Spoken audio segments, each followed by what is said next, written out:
Well, welcome all to a talk by Dr. John Fahey, author of Australia's First Spies, the remarkable story of Australia's intelligence operations from 1901 through to 1945. For those of you who haven't met me, I'm Stuart Bennington. I'm the Curator of Official Records here at the Australian War Memorial. And before we begin the actual talk, a few items of housekeeping. Firstly, if you have a mobile phone on you, could you please turn it off or turn it to silent? And the talk will last approximately 40 minutes, and there will be 10 minutes or so for questions at the end of the talk. Quick background on the author. Dr. Fahey served in both the British and Australian armies between 1975 and 2014 in a number of regiments and intelligence postings.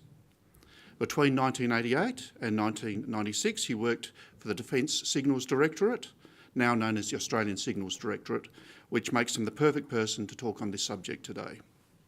I first heard Dr. Fahey speak on this topic 4 months ago at a session at the National Archives of Australia, and I immediately knew I had to get him here to the memorial to talk about this. Intelligence gathering is one of those topics that you can just listen to over and over, I think, so I'm very happy to hear him talk on it again. So a pleasure, I give you Dr. John Fahey and Australia's First Spies. Thanks very much. Thank you. Just doing the sound test. Is that? Can you all hear me up the back? Excellent. Well, thank you for having me here. And what I wanted to do was to talk about the book a bit, but also to talk about why the book was written, because it's one thing to talk about a book, but really you have to appreciate the context in which the book is written. And the book was written from a number of perspectives. The very first one is that when I was much younger and I was doing a BA, people used to say to me, why would you do a Bachelor of Arts? What sort of job can you get with a Bachelor of Arts? Well, the good news was it turns out you can get quite good jobs with a Bachelor of Arts. And getting a Bachelor of Arts is easy. Anybody can get a Bachelor of Arts, but getting a Bachelor of Arts with a H1 or a H2A is pretty hard. So my interest was in history, and I like history. And I have a view of philosophical thought, if you like, that everything we do is history. Nothing you conceive or sense is anything but history, because as soon as you sense it, it is in the past. And therefore, it makes history very, very important. Now, I'm not claiming that historians are important, but history is important. And a rigorous application of intelligence to history is something that I very, very firmly believe in, and it's something that I believe institutions like the War Memorial, Archives and the various other entities in Canberra also, even if they don't state it, they believe in it and they actually do it.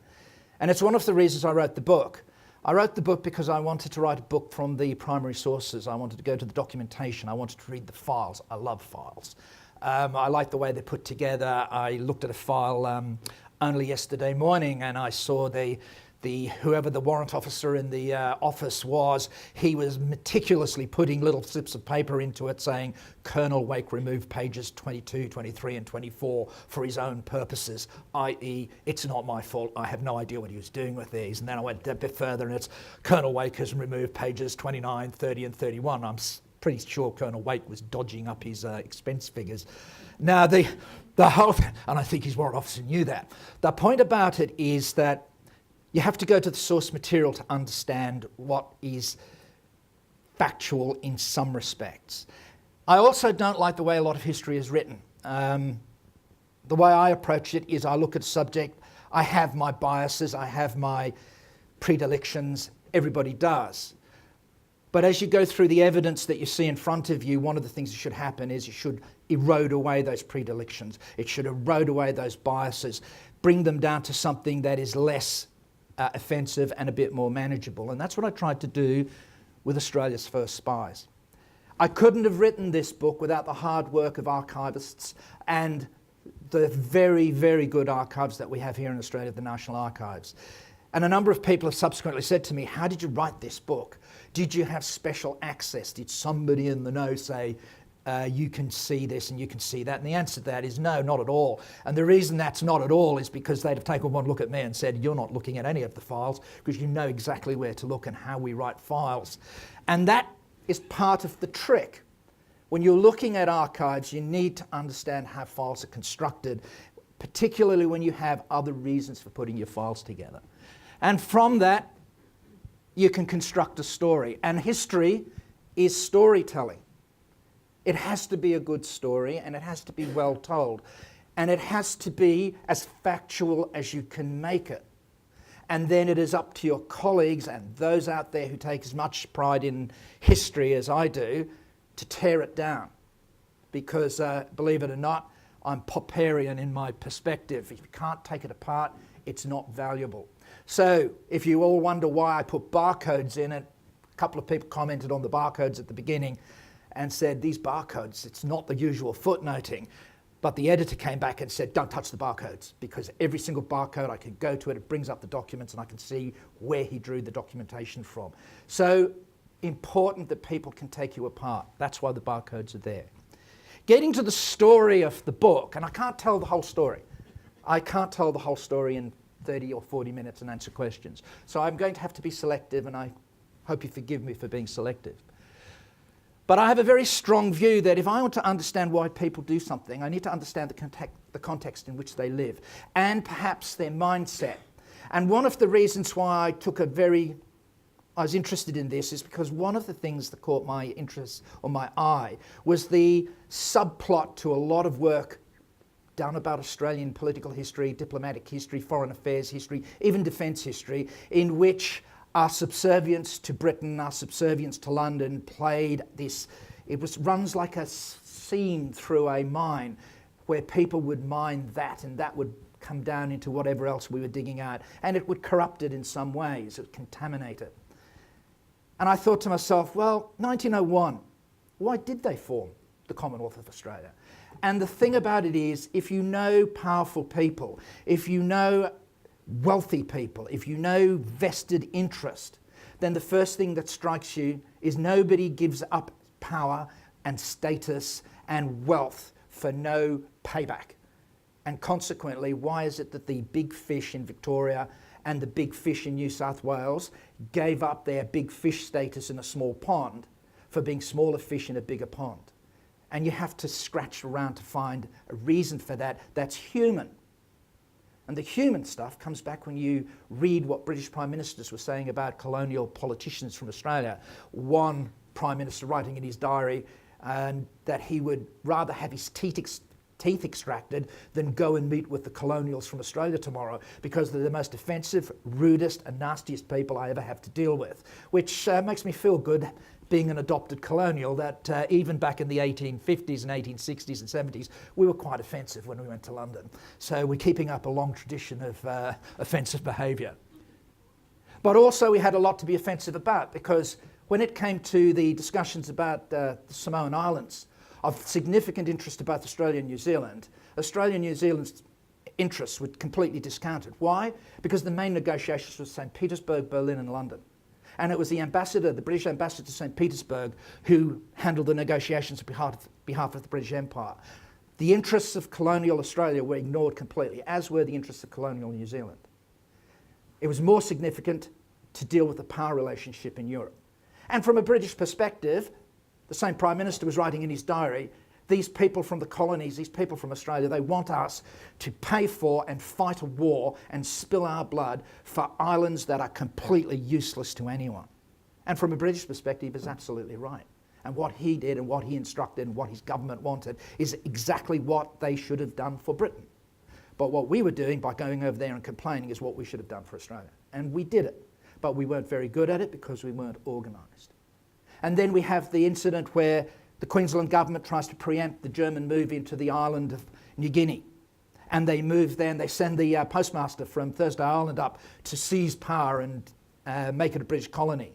And Queensland was told to go back home and pull its troops out and pull its postmaster out and let London handle it. And London handled it and Germany moved in.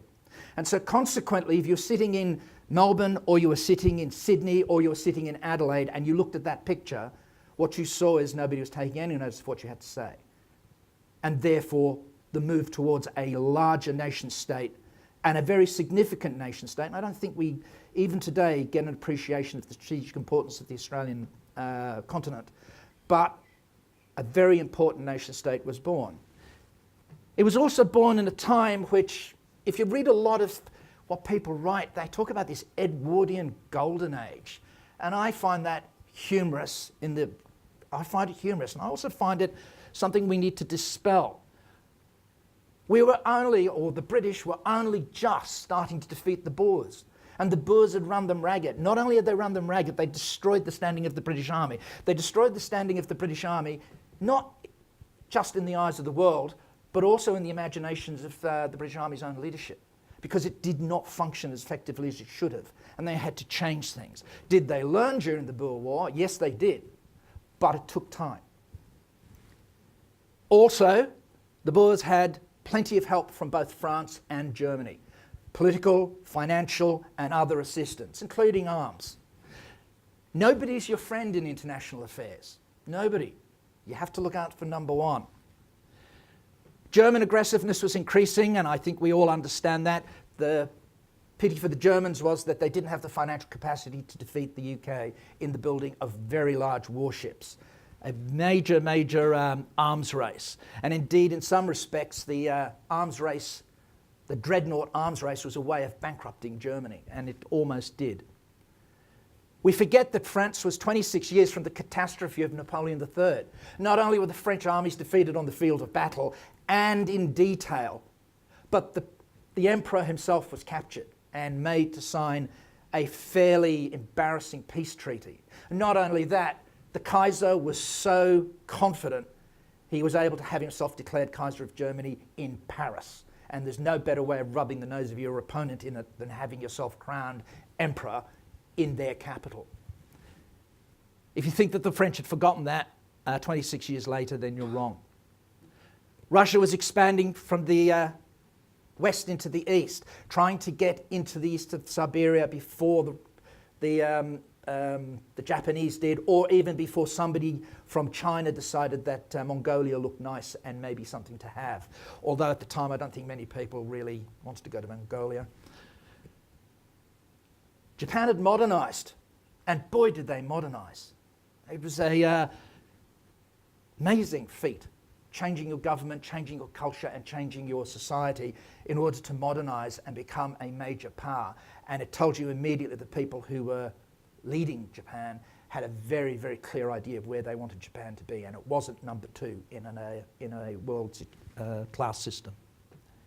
Indeed, the Japanese objections to the White Australia policy had nothing to do with them being offended by Australia, wanting to keep out people of non-British background or only keep Australia for the whites. The Californians were doing it, the Washingtonians were doing it, everybody was doing it on the east coast of the United States. That wasn't what offended the Japanese, it was the fact that they were classed as Asians with the Chinese and the Koreans and everybody else. That's what really upset them.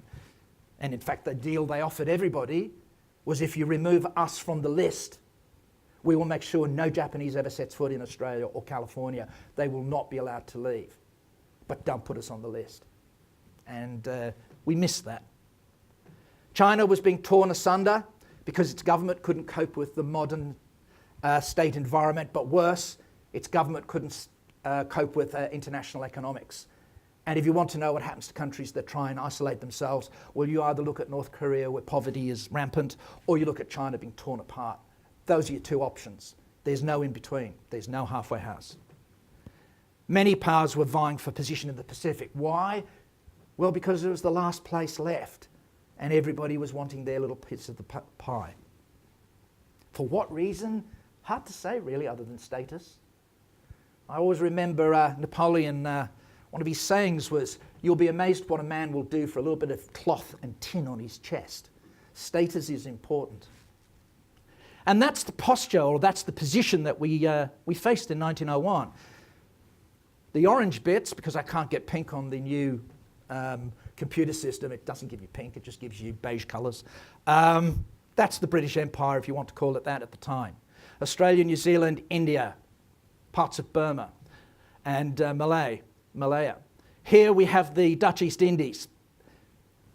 Not too badly run, but not too well run either. Here we have Germany. Here we have the French encroaching. But here we have the Americans. And even in 1901, As far as the United States government was concerned, you had the Great Lakes, and the Pacific Ocean was just one of those Great Lakes. And anybody who misinterprets American resolve to ensure that that stays an American lake is making a big mistake. The Americans will protect their interests in the Pacific because they will never allow the West Coast to be put at risk. Up here, we had Japan. So when you were sitting here in Melbourne, or Hobart, or Adelaide, or Sydney, looking at this picture and thinking about it, and you were having visits from the directors of Burns-Philp telling you about their difficulties in dealing with the French administration and the loss of land by the locals to the French settlers, you then had a strategic problem on your hands. And there is no, I find it ironic, and there's no surprise to it. The very first intelligence mission, as any of you who've looked at the book will know, was Wilson Le Courtier, a Channel Islander who was bilingual in French and English and had been involved in working in the New Hebrides, who offered himself to Edmund Barton for a price. He got paid very, very well. Nobody in the business, I think, gets paid that well these days. And he got paid very, very well indeed. And about the only glitch they had with Wilson Le Courtier was he quite sensibly asked to be armed. He wanted a pistol and a rifle if he was going to go to the New Hebrides, and he had a good reason for it in those days. And that was the bit that they choked on, and they wouldn't provide him with weapons, but they paid his money. And they sent him to spy on the Condominium, which was both Britain and France. And interestingly enough, a little later, there's little snippets in the diaries of Wilson Le Courtier still communicating with Attlee Hunt and with Edmund Barton, offering them access to British secret intelligence documents out of the Colonial Office and out of the Foreign Office, where he was acting as an interpreter in London. So our interest in spying on London, on Britain, was one of the first spying operations we ever conducted. And it was about Australian self-interest, not about imperial self-interest. One of the men who stands out in the story is a man called Attlee Hunt. He's native-born Australian from South Queensland. He became a clerk in one of the government departments down here and then became a barrister. And that's where he met Edmund Barton and a whole bunch of other people who ensured that he went forward. He became Edmund Barton's private secretary. He ran the campaigns for the Yes vote in New South Wales and was very, very significant in organising the Yes vote in the referendum. He was made the Secretary of the Prime Minister's Department and also External Affairs, because Prime Ministers sat inside External Affairs at the time, and he retained the position as Private Secretary to the Prime Minister. All three. Why did he get it? Because Alfred Deakin thought he was far better at the work than the person that they wanted for the work, which was a guy called Stewart, who ended up as the Secretary to the Governor-General. Why did they like Attlee Hunt? Because he could get along with people. He could get people to do things for him and the government that nobody else could get done. Stewart, on the other hand, was a bit of a thug and not a particularly nice personality. And so Stewart went off to work for the Governor-General. As a result, Attlee Hunt, whose prime task was the implementation and enforcement of the White Australia policy, established a secret intelligence system. What was this intelligence system made up of? All the other organisations, all of the companies, anybody he could make contact with. And as part of this, Burns-Philp came into his sway, as did the Winnetta Pearling Company, as did a whole range of other entities, on top of which state police forces, customs officials, people from the Postmaster General's Department, the Commonwealth Public Service Inspector, also, and very importantly, the naval intelligence officers who worked for the Admiralty. And not only that, the signal stations they controlled, the reporting officers that they controlled, and what that brought into Attlee Hunt's purview was one of the most significant broad ocean surveillance systems that existed in the world at the time. Now, that broad ocean surveillance system ended at the horizon until signals intelligence started to develop in the early 1900s. And as a consequence, it didn't extend beyond the coast. But then if you're watching entry and exit to ports, it didn't really need to, because you could tell where and when the ships were going and what they were doing and how they were doing it. And the Admiralty was very, very interested in that. It was very, very effective. In fact, if a ship left Fremantle or Sydney, it was plotted on board in the Admiralty within 24 hours. It was a very effective system, and it was all feeding information back to Attlee Hunt. He also developed very close relationship with John Bligh-Sutter, the New South Wales Commercial Commissioner in Kobe, and J.M. Sinclair, who worked for the Victorian government in various parts of China and the Far East. I have no doubt that both men, and perhaps one other Trade Commissioner, acted as secret intelligence officers, providing economic, commercial, political, and in the end, military. In John Bligh-Sutter's case, the New South Wales government finally clamped down on the arrangement and asked the Commonwealth to pay his salary when they asked him to sneak into the Kobe dockyards and steal some of the steel that the Japanese were using in their warships. At that point, the New South Wales Premier thought it was perhaps a bit beyond the purview of the Trade Commission to be caught taking steel filings. All of this was put together.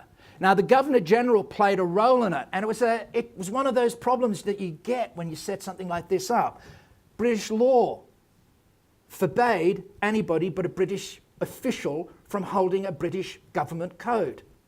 And in Australia, there was no High Commission, there was no ambassador, there was no diplomatic post. So there was no high-ranking British citizen to hold the code, or British official to hold the code. And after a little bit of thought, they decided that the Governor-General, as the representative of His Majesty, could hold the codes, because technically he sort of was a Crown official. And people seeing this some sort of really strange conspiratorial thing. No, it wasn't. It was like, how can we get the codes out there? I don't know. Who's out there? We can't give them to anybody who's not an official. And that's how the Governor-General ended up with it. Unfortunately, that allowed Stewart to become the keeper of the code. He decrypted and encrypted all the messages between the British government and the Australian government. And as a result, he was able to buy himself into counterintelligence work in the First World War. And according to the Governor-General of the time, became Pickles the Spy. What was the Governor-General's take on it? He hated the fact that all of these very dodgy individuals were hanging around Government House in Melbourne. And he also didn't like the fact that Hughes was using Stewart to actually damage his political opponents and his cabinet ministers. So it all became very, very tacky in the end. But that's security intelligence. Now, I want to talk a bit about the human side. And the reason I want to talk about the human side is that I like to keep away from the SIGINT side, but I can talk a little bit about that later on. One of the most successful human intelligence operations of World War I was the Winnetta organisation. This organisation comprised a number of people, many nameless, who served on the vessels, the luggers, working for the Winnetta Pearling Company. Reg Hockings, very important because his relationship with Attlee Hunt went right back, the furthest I've traced is about 1905, 1906. Why was he closely aligned with Attlee Hunt? Because he employed Japanese pearling divers, and he needed his divers not to be harassed by government officials, and he needed things like regulations change, whereas a non-Australian Asian resident who left the country on one ship had to return on the very, very same ship, otherwise couldn't re-enter. And as a consequence, if you're on a lugger out on the pearling fields, you caught the mail packet out and you caught the next boat passing the lugger on the way in. And Reg Hockings' letters to Attlee Hunt saying, you need to change this, we can't work this way, this is impossible. And also the fact that the pearling fleet had all nicked off to the Indonesian archipelago until the laws were changed. Attlee Hunt changed it for it. Not only that, but the Winnetta organisation, the company, was the first to have its own simplex radio system, where it could communicate with its luggers at sea and they could communicate information back to Thursday Island. And interestingly, that information was then telegraphed down to Melbourne. And from Melbourne, it was passed to the Admiralty in London and the China station. So consequently, we had a radio-supported observation system in northern waters associated with this company. The reason why Reg Hockings, Batu Minggu and Tommy Laban became very important, and also one of the Hockings, his Hockings' nephew, ran the base station on Thursday Island, is that when the First World War came along, Hockings volunteered himself and his company to act as an intelligence organisation for the Australian government. And that offer was taken up by Attlee Hunt, and he was controlled both by Attlee Hunt, the Australian Commonwealth Naval Board, and the Admiral in command of the China station. And he reported to them. What were they interested in? Anything that was going on in the archipelago. And of particular importance was US weapons trafficking to the nationalists in India. How was the trafficking organised? Well, a bunch of drunken German secret agents in the US, who were soon detected because they weren't very good, were buying weapons everywhere, which is fairly straightforward in the US. And they were putting them on a couple of ships, one of them the SS Maverick. And they were shipping them down to Batavia. And from Batavia, they're trying to transship them to Goa and other ports in India. And it was Hocking's job and the Winnetta organisation's job to identify the vessels, identify how they were doing it, and then deal with that problem by letting the Admiralty know the names of the ships and their courses so they could be intercepted on the high seas. The US ships were not to be intercepted. The ships taking the arms onwards were. Why? Because the Americans get very, very fussy if you stop their ships on the high seas. And Britain had already fought a war in 1812 about that. Did they find these ships? Yes, they did. How did they find them? Well, Tommy Laban stole a motorbike from the post office in Batavia every morning before they came into work, rode it out to the docks, went around the docks looking for Americans, finally found the Maverick and another vessel, chatted the people up on board, found out what they were doing, and then rode his bike back. And he did it many, many mornings. He was captured by the Dutch when he went after the Dean organisation, which was the German intelligence cell that had been in Singapore and had moved its operations to Bali and other places. And they weren't quite sure what they were up to. I think Dean had had enough by that stage. He was actually creating a little bit of wealth for himself. But he got captured during that episode. He was tortured. He was tortured at local level, he was tortured at regional level, he was tortured at national level. And even the governor of Indonesia sat in on the torture sessions. The interesting thing about Hocking was he didn't give his man up. He actually loitered. And who were they looking for when they tortured him? They were looking for the white man. Who's the white man? And it was Hocking's they were looking for. And they got him out. They sprung him, and apparently he was in a fairly bad way, and he brought him back to Australia. The other thing that they did, and that's significant, because at the end of the war in 1919, between 1919 and 1921, Reg Hockings battled the Australian government to have both men made Australian citizens, not residents, not given pieces of paper that could be rescinded at the stroke of a minister's pen, made citizens, and he got it. Both were made citizens, and their families are still up in Thursday Island. The other thing they were interested in was the Wolf. The German raider, the Wolf, which was out looking for the Matunga. I think there's a story out there in the ether that the Matunga sent a signal when it left Sydney, which warned the Germans that they were coming. Well, if you know anything about atmospherics, that's like, nah, that didn't happen. And it's easily proved that it didn't, because they had signal intercept stations run by the Navy, listening to all frequencies, and there's not a single log from any of those stations that put even an unidentified signal at the time the Matunga left Sydney. So consequently, there was no erroneous broadcast, and neither did the Matunga send a signal when she got towards Rabaul. Why? Because she knew the Wolf was out there. What the Wolf did have was a seaplane. And if you were the captain of the Wolf and you knew the Matunga's schedule took her from Sydney to Rabaul on a pretty regular basis, all you needed to do was sit in those waters and send the aircraft up. And that's how I think they detected the Matunga. Why were they interested in the Matunga, which was a Burns Foot ship? It's one of the first vessels to be equipped with simplex working radios. And interestingly, when war was declared in 1914, Atlee Hunt sent a highly sensitive telegram to the governor in New Guinea, basically saying nobody's to talk about the Matunga, nobody's to talk about the activity in the radio cabin. The operators in the radio cabin are to be locked in. They are not to discuss it with the crew or the passengers. Nobody is to discuss the work that they're doing, which sounded to me like they were running some sort of signals intelligence operation. And I suspect the Wolf knew that, and she was looking for that vessel for that reason. The other things, and it's all circumstantial, they didn't sink her on sight. They took the crew off. But then they looted her and they went through her from stem to stern. They were looking for something, and I think they were looking for the code books. That's what they were looking for. Then they sunk her. Oh, and the looting of the ship? Yes, you got food, yes, you got fresh water, yes, you got this, yes, you got that. But it's also cover for looking for the code books. I'd be interested to know whether her people got rid of their code books. The lugger herself, that's the Winnetta, still working, as far as I know, in the Maldives as a tourist vessel. So if you want to get a bit of Australian history, I would suggest you get out there and see if you can find her. And the last photographs I saw of her were in the early 1980s, and she looked pretty good for a vessel that's been around that long. This is the Matunga. It's the best photograph I could find at the moment. Oops, sorry. Now, if we go to World War II, we had success in huming again. But the Navy were again the people running this particular human organisation. And the organisation's job was intelligence, nothing else. It was formed by Rupert Long and his old classmate, Eric Felt.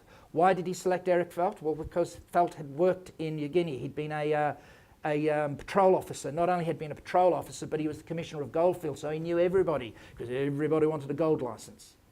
So he knew who all the drunks, he knew all the planters, he knew all the people who'd run away from their families. He knew the network. More importantly, he knew the people. And when he was asked to set up the organisation, he went up there and he created it probably within about 2 months. He weeded out those people he didn't think were reliable, and he kept those people who were reliable. And he set up a very, very important organisation. How important? Well, it only ever had 407 personnel doing everything. 407. 33 of them died. About 7 of them died as a result of the ABC broadcasting their intelligence information that they were sending back. In one case, they were on an island. They reported the overflight of Japanese aircraft. This report was sent back to Port Moresby, it was sent back down to Canberra or Melbourne. Somebody passed it to the media. It was on the ABC that night. The Japanese turned up the next day, arrested them. Now, at the beginning, the Japanese weren't particularly brutal. They actually arrested them, put them in prison, and left them there. And the men that they caught had been caught just before the epaulets and the other bits of uniform to make them look like military personnel were sent to them. So they were arrested as civilian spies. They could have been put against the wall and shot, but they weren't. They were interned. Unfortunately, they died with everybody else from Rabaul and that part of the world when the Montevideo was sunk by a US submarine. 33 died. 94 significant awards, and I'm not talking about campaign medals or I collected breakfast for 3 mornings in a row in the theatre operations. 97 serious awards were given to this organisation, and that's a really big marker. I think it's the most decorated unit in Australian military history, and it needs to be recognised as such. They oversaw and reported on the Japanese attacks on Rabaul, Bougainville and the Solomons. Unfortunately, it was disrupted by poor organisation. When the garrison at Rabaul blew up the arms dump, they didn't tell anybody, and the shockwave smashed all the valves and all the radios in Rabaul, so nobody could report. So it was a little bit of a discoordinated and problematic set of events. But they reported very well at the beginning. And the Japanese knew they were out there. The Japanese are not stupid. They knew they were out there. They could pick up the radio messages. They knew from direction finding that there were radios up there sending HF messages. And so they went looking for them. But they were using infantry to look for them, and infantry are not particularly interested in hunting down a couple of people running through the scrub with radios. To be quite honest, in some of the territory, if people had asked me and some tired soldiers to do that, back in my day, we'd have gone in there, found somewhere nice, did a bit of fishing, concocted some reports and come back 4 days later saying we didn't find anything. Or we needed somebody to give us the incentive. The Battle of the Coral Sea, they reported on the Battle of the Coral Sea as it took place. They reported on the battles of Savo Island 1, 2 and 3. And I'm quite interested in Savo Island because Savo Island's one of those almost battles. Worst American defeat in history, a naval defeat in history. It's the worst defeat, Savo 1. And if the Japanese admiral had been less interested in just sinking warships and he'd made the decision to go after their landing ships at Guadalcanal, there was nothing to defend them. He'd have torn them to pieces. But he didn't. And it's a bit like the oil tanks on Honolulu and the pumping stations. They left them intact as well. Always go for the logistical tail. Don't go for the hard end. Go for the logistics. And the Tokyo Express, the emergency reinforcing of Guadalcanal, using fast destroyers crammed to the gunwales with soldiers and equipment and rations. All of it was reported by the Coast Watchers. That's Eric Felt, and that's on his exploration of the Sepik River, which he doesn't get much credit for, but he was one of the first white men down. In fact, he was the first white man, as far as we know, down the Sepik River. And he went down it with that group of policemen to chart it and to look at it and to find out who was down there. And he understood you couldn't survive long in the New Guinea highlands. Why? Because anybody who stepped on a tribe or a clan's area was an opponent, and they didn't take kindly to it. In New Britain and New Ireland and in the British Solomon Islands, the attitudes were different amongst the locals, and it was easier to survive, which is why Coast Watchers survived in the east, but the military did not, the army and its people did not survive in the west. Ruby Boy, our only female coast watcher, and she was our only female coast watcher because, like all the others, she was a local. She lived on the island, Vanikoro Island in the Santa Cruz group. And every day, 4 times a day, she sent the weather reports. And anybody in the room who doesn't understand the significance of that doesn't understand the significance of good weather reporting for navies. They need good sea state and wind direction and front information coming through to know whether they can launch offensive operations. And if you're defending, you need to know that to know when you're most at risk of an attack. And her reporting was incredibly significant. Not only that, she reported on any Japanese activity that she sighted. Did the Japanese know she was there? Oh yeah, they knew she was there. They sent some pretty blood-curdling threats to her and warned her about what was going to happen when they came to the island and what they were going to do to her and her family every day. And she did that for years. She did it as a civilian because the Australian government couldn't find within its capacity to make her an officer in the women's service of the Navy. Why? Because it was policy. I love policy. I just love it when people say, oh, I'm sorry, we can't do that, it's policy. When I was a bureaucrat, I used to love finding ways around policy. It's policy. No female can serve in the front line. And so they wouldn't give her the rank. As a result, if she died or was injured or got sick on active service doing the same work as anybody wearing a uniform, her family received no compensation. Nothing. And some of the early deaths got nothing. Why? Because they were civilians. And they were doing a wartime activity, but they got no coverage because they were not members of the Defence Force. In fact, one of the people we talk about, Harry Freem, he's currently buried in an unmarked grave in North Sydney. Why? Because when he died, he was a civilian. He might have been spying for Australia, but he died as a civilian, so they threw him into a pit in North Sydney and left him there, and that's where he is today. Ruby Boy was finally made an honorary member of the Women's Naval Service. And honorary, if anybody here understands the meaning, means you don't get paid. And so she didn't. But Felt and Long and the others in the Navy fought long and hard for her to get that honorary rank. And they also fought long and hard for her to get an OBE. The Americans were completely different. Bull Halsey actually sent his private aircraft to pick her up when she got sick on the island and had her flown to Brisbane for treatment and then flown back to the island when she was better. And Halsey diverted his aircraft en route somewhere else to land on the island so he could personally congratulate her and shake her hand and thank her for the service to the United States Navy. And if Bull Halsey could do it and take time out of his war to do that, I think an Australian could have done it as well. So one of our long-standing heroines, and what's more, it was her and her husband on the island, the only white people on that island. And they were there for years and years, and I would argue that her service equals that of Nancy Wake. And it was in Australia's interest at the time. Harry Freem, he was good spy material. He is a fantasist. Couldn't believe anything he said. He was born in the US. He wasn't born in the US. He was born in Japan.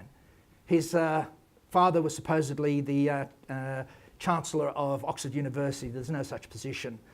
His father was actually a seaman who married the first Japanese girl to be married at the request of her father. It's the first white Japanese marriage in Japanese history. And the paper trail is enormous because the Japanese government didn't know how to manage it. And they had to go right to the Imperial Council to get permission for the marriage to take place. But it did take place. And Harry Freem resulted from it. What did he do? Followed in his father's footsteps, became a seaman at 15, went aboard British ships, He didn't serve in Mexico with a German officer. He didn't serve in German East Africa with the same officer. He was a seaman, and his sea books show it. Not only that, he was a good father, because all his salary went back to his wife and children in the UK. Oh, wrong button. How did he get involved in intelligence? Well, first he could speak fluent Japanese. He was half Japanese. And he came back to Australia. Why? Because his father had come from Geelong. And he came back to Australia to live with his family. And as a result, he joined the AIF. What he did between coming back as a sailor and going to the AIF, I don't know. There's some suggestion he was a horsebreaker. But he joined the AIF. He went to Gallipoli as a corporal. That was pretty good, if you ask me. Half Japanese, 1915, and he's a corporal by the time he lands on Gallipoli. He must have shown some sort of capacity. Within a month or two, he was a sergeant, but then again, that could just be shot and shell, and here's the bloody battles and quick promotion. But he was a sergeant. Bean believed him to be the best scout on Gallipoli. I take that with a pinch of salt, because Bean was as green as everybody else on Gallipoli. Harry was not the sort of soldier I wanted to share a pit with. Why? Because he wore a 10-gallon hat, a bright red bandana, 2 silver Colt pistols, a Bowie knife about as tall as he was, and a 9mm Browning pistol. And he would go out and conduct close reconnaissance of the Turkish positions. Why would I not want to share a pit with him? Well, I've got a thing about people who attract mortar bombs and hand grenades and rifle fire, so I like to put a lot of distance between me and them, so they can do their stuff over there. But Harry Freem demonstrated both courage and also a lack of concern for safety. I like courage, but I don't like people who attract rifle fire. So one of his officers, E.E. Longfield Lloyd, they're both closely associated. They both took part in a couple of fairly significant raids. You can read about them in Bean's history. Both were wounded within months of one another, and both came back to Australia. And E.E. Longfield Lloyd went into the intelligence game in Australia, and he became part of Professor Murdoch's Japanese language program. And Murdoch talks about the Japanese-speaking returned soldier. Never names Harry Freem, but he talks about the Japanese-speaking returned soldier in letters he sent to Edmund Peace, which means to me you can't have too many Japanese-speaking returned soldiers in 1916. So I think they were both part of the language program, which was set up to spy on Japan. He was sent to Tokyo in 1941 as an interpreter to the legation led by Sir John Latham. The family claims he was garroted in a Tokyo street, and I tend to agree with them. Why? Well, I have a bit of a medical background, and I can tell you now that the cause of death, gallbladder cancer, it's bull dust. He did not have gallbladder cancer. Why do I know he didn't have gallbladder cancer? Because they x-rayed him. There's no cancer in his gallbladder. And not only that, he doesn't have secondaries in the liver and pancreas, which is how gallbladder cancer kills you. And you don't die nicely from it. It's extraordinarily painful death. You don't drown in your own food, but you do drown in your own food if the Yakuza that the Kempeitai have paid to strangle you in the street, if they don't do a proper job of it, if they miss their mark. And I suspect that they botched the garroting in the street. Crushed his windpipe, crushed his hyoid bone, and as a result he couldn't swallow. What did he die of? Malnutrition and choking and inhaling his own food. All fits with garroting. Do I have any hard evidence of that? No. Why? Because the doctor who issued the death certificate did so in consultation with the private secretaries of the Minister for Defence and the Minister for Health. And they were talking to one another, and military intelligence was investigating what they were talking about because they weren't sure what was going on. He should never have been sent. This is Harry Freem, the DCM winner, the first Australian DCM winner. And from my era of looking at soldiers' chests in the UK, DSOs and DSCs don't mean a thing. You get them just for having pips on your shoulder and being there. But a DCM on a soldier's chest? Oh yeah, that means something, because they have to work very hard to get a DCM. If you don't believe me, look up the number of DCMs issued as against DSCs and DSOs. That's Harry Freem, the young man that came back in 1916-17. But this is the man they sent. That's him. And that's about 1938. His wife had died. She had a psychiatric problem. She died in one of the institutions. His soldier settler block up on the New England Highlands had gone bust. Why anybody thought that giving a city boy a block to grow apples on is going to work is beyond me. But he was one of those poor devils who were sent up there to try and scratch out a living. He was down on his luck and he must have touched up an old friend. I think he double-tapped E.E. Longfield Lloyd on the shoulder and said, "I need help."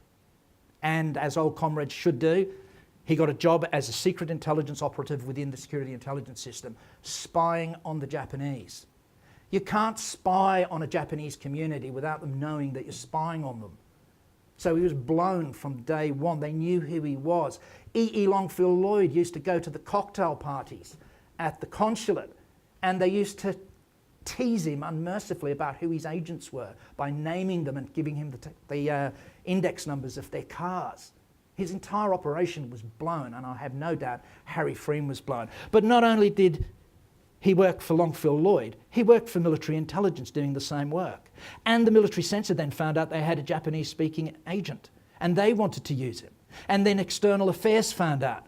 Everybody was talking about him. It meant he was completely blown. And when he went to Japan, the Japanese consul general was actually formally notified by the Australian government that he was a secret intelligence operative going to Japan, but he was only going to be a translator in 1941. Not only that, yesterday morning I found a file, and in it was a telegram from the Japanese consul general personally to Harry Freem on board the ship en route Japan, saying, "A warm reception is awaiting you, good luck and enjoy your time in Japan." They knew which ship he was on and when he was going to arrive there. Now, the importance of this is not that the Consul General was in any way being duplicitous. The problem lay in the fact that the Consul General, as a civilian official of the Ministry of Foreign Affairs, had no responsibility to or authority drawn from the military. And he couldn't control what the military were going to do, and anybody with half a brain would know what the military were going to do when Freem arrived in Japan. This is who was waiting for him. And one of the things about the Kempeitai is they're bloody good. At the end of the war, we are bereft of any archival evidence of the Kempeitai. They burned everything. Everything. Oh, except they wrote an official history in 3 volumes, which is you can get hold of if you can read Japanese. And in their official history, they don't talk about, oh dear, what a terrible bunch of people we were. They actually started off saying, we got it wrong the first time around. Next time we're not going to make the same mistakes. And they're not in any way feeling guilty, and nor do they ask for forgiveness. You need to be very conscious of the fact that they have never apologised, and they all disappeared into the system at the end of the war. Why? Because they believed they would be treated as war criminals. They believed that they'd be put to death. So they hid themselves. We did a very, very poor job at debriefing the Kempeitai because we couldn't find them. They are highly organised and tightly regulated. You couldn't get into the Kempeitai until you were a corporal and you'd been in the army and proven yourself. And you had to be dedicated to the Bushido. You had to be dedicated to thinking and right thinking. They were not the Gestapo. This image of them as the Gestapo of the East is wrong. Now, don't get me wrong. What I'm saying is not that they weren't brutal, not that they weren't savage. I'm saying they were not illegal in the same way as the SD, the SS and the Gestapo were. They didn't operate outside the laws. They wouldn't touch you if you didn't break the law. And even when they treated prisoners harshly, the prisoner had to do something that put him outside the law. And failure to admit your guilt or responsibility for an action put you outside the law. And if you refuse to comply with their instruction to confess, then they could deal with you. A subtle difference, but that's the way they thought. I actually think they were closer to the Inquisition of the Catholic Church. Very legalistic, but incredibly careful in how they applied their power. But when they applied it, they didn't hold back. But they were focused on correct thought in the army, in the services, and in the civilian population. And they arrested around 800,000 Japanese for wrong thought. That was the charge. What did happen to you? You were brought down to the Kempeitai station, you were questioned and asked if you had indulged in wrong thought, and they knew you'd indulged in wrong thought because somebody dobbed you in. So the right answer was, yep, I did the wrong thought thing, I'll never do it again. You were let go home. 800,000 people. They only killed about 8,000. Very small number they executed. Why? Because they consistently refused to retract their wrong thought, or they were repeat offenders. They couldn't touch anybody until 1937. Why is 1937 significant? Because that's when Tojo stepped up to the main game. He was the head of the Kempeitai. He ran Kempeitai in China. He was a savage and very serious operator. There were no formal power over civilians, but great influence. He became the Minister for War in 1940, and he announced the IJA will not tolerate or hesitate to take action or drastic measures against Japanese who assisted foreign secret agents and those who were pro-British. The result of that was the winding up of the Secret Intelligence Service's operations in Japan in 24 hours. The death of James Melville Cox. Never write letters back to your control or your desk officer, signed Jimmy from the local hotel in Tokyo. They worked out that Jimmy was James. What did they do to him? Well, I don't think it was pleasant. He had 20 hypodermic needle marks in his body. He obviously been beaten to within an inch of his life, and they probably killed him in interrogation. The story that they gave the British government was that he escaped from two burly Kempeitai guards, leapt a metre up into the air, got onto a windowsill, crashed himself through a 1 metre square window, and ended up 8 feet out from a wall 4 floors down in the courtyard. But the likelihood is he died under interrogation and they threw him off the roof to cover what they'd done. They rounded up his entire network the same day. Before he was dead, the entire network was in captivity. The difference was, with Melville dead, the British then collected all the Japanese in Singapore that were spying for the Japanese, and it was going to be tit for tat. One of ours goes off the roof, one of yours goes off the roof. And so there was an exchange. And so consequently it passed up. This all happened 2 months before Harry Freem was sent, and it was in all the newspapers. Anybody in Australia who said they didn't know this had happened and they did not know what Tojo said is lying. It was in the newspapers in Australia. Everybody knew that. And why was it in the newspapers? Because Cox was a journalist. That was his cover. He's head of station, but he was under journalistic cover. The other thing people forget about the Kempeitai, they did not report to the local commanders. Yes, the local commander had a say, but they spoke directly to their Provost General, and the Provost General spoke to the head of the army. That's how their command structure worked. And as a consequence, they were a law unto themselves. And this is the action. The Special Duties Squad, the Administration Squad and the Police Squad. Their method of managing a village was really interesting. They would go into the village, identify somebody as a potential agent for them, come back later and secretly enlist that person. Now it was secret or you died. That was their technique. Work for us or die. Then they would go away. Oh, and your instructions would never ever be detected. They would then come back a week later and they would recruit a second person, unbeknownst to the first. And the second person's job was to identify the first person. And if the second agent identified the first agent was put to death. That's how they worked. That's why they were so good. And just to make sure that that worked, they would have somebody associated with a Japanese company who would spy looking for the two Kempeitai agents within the village. So they had a troika system. Everybody looking out for everybody else. Anybody identified was put to death. It made your agents very careful about revealing actually who they were. So consequently, they were fairly effective. In some areas, they weren't as good. Java, they didn't need to be as good. Why did they not need to be in Java? Because the only white man who turned up in Java was a Dutchman or a friend of the Dutch and was dead from the moment he was identified by the locals, because they would turn him over to the Japanese. Why? Because they didn't like the Japanese, but they loathed the Dutch. Kempeitai successes. Well, we've already mentioned the destruction of the SIS network, the murder of James Cox, killing of Harry Freem. I've no doubt that they strangled it. Detection and manipulation of the Sorge GRU network until the strike south was agreed. They ran Sorge. I think he was actually doubling for them. Why do I think that? Because when they arrested Sorge, when he was suddenly exposed as a Soviet spy, they arrested everybody associated with him in his cell.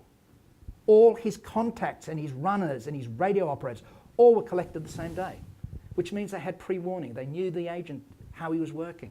They'd been watching him. They kept him alive until defeat was just round the corner, and then he was murdered in his cell by the Kempeitai. Why? Because I think they didn't want anybody to know what they were doing with him. So I think he was doubled. They were very good at doubling agents. They penetrated the national Chinese intelligence system completely. They penetrated the Soviet legation in Harbin. They actually penetrated the post office in Harbin. They were opening all the mail and reading it and sending the interesting stuff through to Tokyo. Did the Soviets know that this was happening? I would suspect so. They're not foolish either. But it's a great way of communicating with the Japanese with nobody knowing. The compromise of Ultra in 43-44 was massive. Now, Australian compromises of Ultra started in 1941 when Menzies sent a telegram back to Fadden containing information derived from Ultra. And Fadden immediately put it in the Sydney Morning Herald. And the Sydney Morning Herald's story was picked up by the London Times and attributed to the Sydney Morning Herald 2 days later. And all the British officials opened their Times to read Ultra on their page 3, I think it was. As a consequence, all hell broke loose in London, and it's wonderful reading Menzies' following telegrams to Fadden, basically saying, "What the hell have you done? Who did you tell about this?" And a very embarrassing episode for Australia, and it was the beginning of the decline in Australia's reputation for security. The compromises of Ultra in 43 and 44 were pretty profound. And it's entertaining that people say, oh dear, this wasn't a really big problem. Yes, it was, because Winterbottom happened to be in Australia when it all blew up. I mean, the head of the SLUs, the unit specifically tasked with the control of the release of Ultra to military commands and governments around the world, he happened to be in Australia. The chief security officer for Bletchley Park was here on a visit with Burton, the guy he made then the controller of the SLU here in Australia. And Britain took over control of all Ultra coming into the country. They took it away from Australia, except for Central Bureau. And that was because of Alistair Sanford, who ran Central Bureau. I actually think Sanford worked for MI6. He's Australian, but I think he worked for MI6. But compromise of Ultra in 43-44 was extremely problematic. Where were the signals coming from? They were coming from the Japanese army in Harbin to Tokyo. And they contained not only Ultra intelligence word for word from the reports, it contained the battle assessments and the combat and the order of battle of the Australian Army and Air Force, number for number, from secret intelligence stolen in Australia. So not only had the Soviets penetrated external affairs and the CSIRO and government, they had penetrated the military as well. And they were doing a massive job in sending this material forward. The Japanese also ran a double cross operation on East Timor, or in Timor, not East Timor. How did they do it? Well, they captured the first two groups coming in, isolated the radio operators. How did they know they were the radio operators? It was easy. You always know the radio operator. The second thing was, how did they find their code books?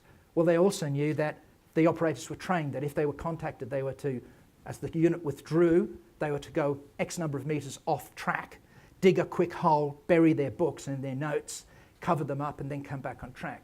The Japanese just brought a local tracker and tracked the deviation off, dug up the hole, got the books. So they had everything.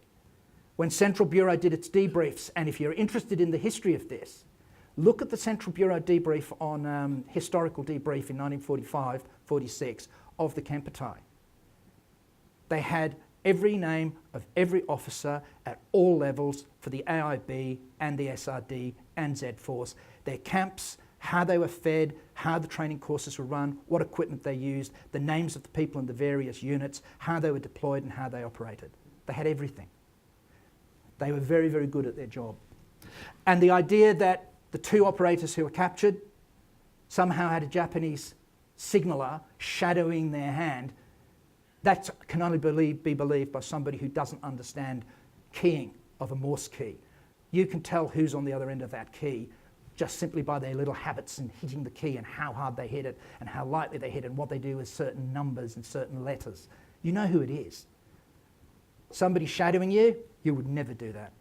But what you do is you keep him alive, you treat him extremely harshly, and you slowly kill his colleagues within earshot. And you make sure he hears their screams 24 hours a day while you kill them. And then you peel his onion till he gives you his innermost secrets. And once you've got the innermost secrets, you've got the onion peeled, he's yours. And if I was in the position of one of those operators, I'd be coughing as soon as they picked the onion up and said, right, we're going to be like, what do you want to know? Because you know what's coming and you know you will break. They will get it from you. And they'll take their time, and they did. Oh, and as soon as you give up one of the layers, those innermost layers, you get rewarded. Get a cigarette, get a nice t-shirt, you get some food. And when you've been deprived of those things, they become important. SRD, and to a lesser extent Z-Force, but we had disasters based on Special Operations Executive. You don't blow things up if you're doing intelligence, because when you blow things up, you upset people. And when people are upset, they come looking for you. Trust me.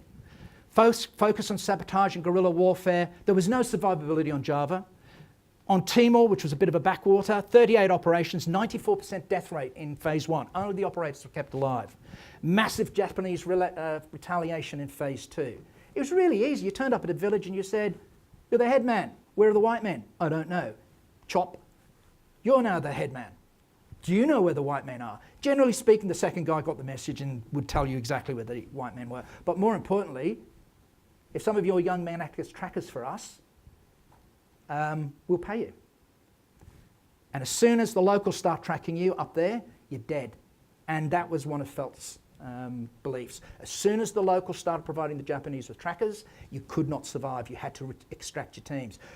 By about 1944, there were no coast watchers in Japanese occupied areas, really. They had to be withdrawn. They couldn't stay more than a couple of days, and they could only go in ahead of the troops.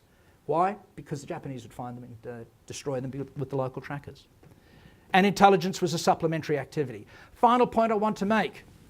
If you've ever wondered why we play a role in the signals intelligence world, it's called skip distance. If you want to know what's happening in Europe and the signals coming out of Berlin, you've got to be in Mornington Peninsula or Bandiana or a couple of other spots in Australia. Why? Because that's where the signal bounces down if they're sending it to Tokyo. This is really important. Why is this important? Because in 1941, the only information that Winston Churchill and Franklin Delano Roosevelt had on high-level German political and strategic thought, because those ciphers were never broken. Those Enigma machines with 7 rotors were never broken. And the senior idea, or the ideas of the senior level, were only known to the Japanese ambassador, who was personally briefed by Hitler, who personally was given a guided tour of the invasion fleet being assembled for the invasion of Britain in the late 1941 in October. That's why the Japanese diplomatic traffic was so important. That's why Britain did not want Australia breaking out Japanese diplomatic cipher. Why? Because it put this at risk. And I can understand why they didn't want to put at risk, if it's your only insight. Churchill was very unhappy. He didn't get told about this stuff. And when he found out about it in October of that year, he directed that it be made part of the Director C archive. If you've ever got time to go and read the file, the Director C archive is one of the very, very few times that the leader of a Western nation is given the raw intercept. Raw intercept is never handed over to people. But in Churchill's case it was, because he was a very sophisticated user of intelligence. Look, how did these things happen? They happen. You can't keep things secret in a small town. You have to be very cautious. And don't worry, the Americans were just as responsible for breaches, but Australia's breaches were significant. The other thing too is people don't realise that they were trying to form a security intelligence organisation in Australia from 1934. They knew they needed an MI5 organisation. They had meetings everywhere about it. They didn't form it till ASIO. Why did they not form it? Because of the corruption and the political interference and the naivety of the government at the time, and the lack of experience, I suppose, in some respects. It's only a young government. We forget that. 1942, it was 41 years old. It's a young government. Consequently, we had to deal with some very, very significant breaches, including the reconnaissance department sending a signal to one of the radio operators who's working for the Japanese saying, oh, we saw that you were going to be moved from Timor to Saigon. Glad to see it isn't happening. And the Japanese looked at that and realised the only message that they had about moving him from there up to the headquarters in Saigon had been sent a week earlier. The SRD blew the entire ultra system in Southeast Asia. What saved us? The communicators. God bless communicators, because whenever you go to a communications officer and say, your codes are not working, they're reading our information, they will always say nobody can read our codes and our system is unbreakable. And long may they always think that. God bless communicators. Total confidence in your own communications network is everything that people like me love, and we encourage it every single day of the week. Stick with it, lads, because it gives us something easy to work with. So, look, I'll leave it there because I don't want to bore you all too much, and I want to give you a chance to ask questions if people do want to ask questions. I also want to give those who need to escape a chance to escape. So, that's me. Thank you.